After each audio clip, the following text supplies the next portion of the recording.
कशी ऐकू गेली चांगलं झलकारी कसं काय मन रमलं आली माझ्या दारी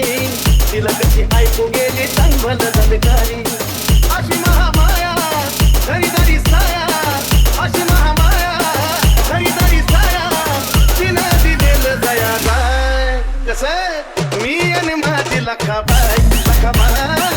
मी आणि माझी लखाबाई